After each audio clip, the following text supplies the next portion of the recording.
Gospel of Mark, there's a story of a man that's ignored by society. He's down and out. Day in and day out, what he depends on mostly is his hearing. He can hear the hoofbeats of horses and donkeys as they pass by. He even feels the dirt that's kicked up all around him. He hears the little children laughing in the background. They're playing, and he hears the little footsteps as they run by. He can hear loud noises from the crowd that makes its way down the highway side. There are conversations of trade and money exchange all around him because he's on a busy street in a busy city. And as each person approaches closer and closer to him, he puts his hands out and asks for contributions from anyone and everyone who gets near him. And there on the side of the road is where a blind man sits and he begs. He's just hoping that someone would have some pity on him and maybe be generous just one time and contribute to his dysfunction. Every day he's tormented with having to hear life pass him by, and he's just stuck, seeing nothing but darkness. Now this man must have been someone who was supposed to be important, because the Bible not only mentions his name, but he mentions his father's name. And anytime that the Bible mentions a name and their genealogy, it meant this guy was meant for something. His name was Bartimaeus, son of Timaeus, a man destined to be someone great, but he was blind. And as if that situation wasn't bad enough, he was having to learn to survive in a society that ignores people just like him. There was no medicine, there was no treatment, there was no support in his day. He was just stuck. He was close enough to hear everything, but he was not able to engage in anything. And he was just missing it all. What do you do when you have something you can't fix? Blind Bartimaeus did what most people do in this situation. He found a way to survive in an environment he could not change. And believe it or not, just like him, everyone in here has a blindness in their life. Now you may not understand what I mean when I say that, but your blindness is a thing that you never saw coming. It just blindsided you. Came out of nowhere. It's the thing that drives you to your knees and makes you pray and keeps you up all night wondering if it will ever change. It's the thing that made you come to church on a Friday night lock-in just to say, there is something that I need from the Lord. And everyone in here has something that they cannot fix themselves, and they need a touch from God.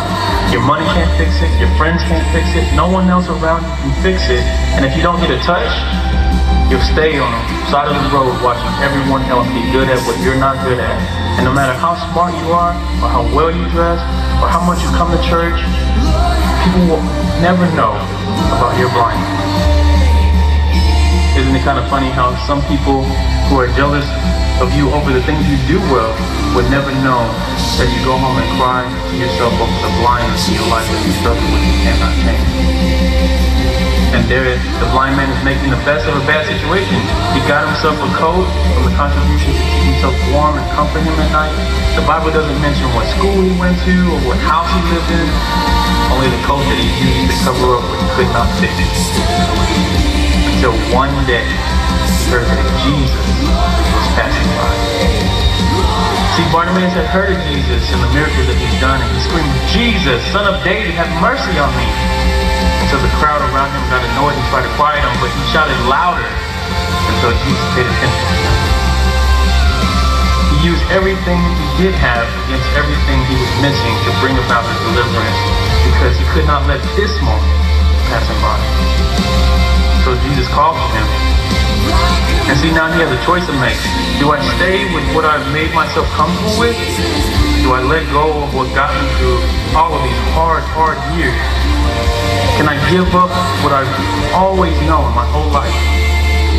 Or do I shake off my coat, answer the call, and step from the familiar to the unfamiliar and have an experience with God?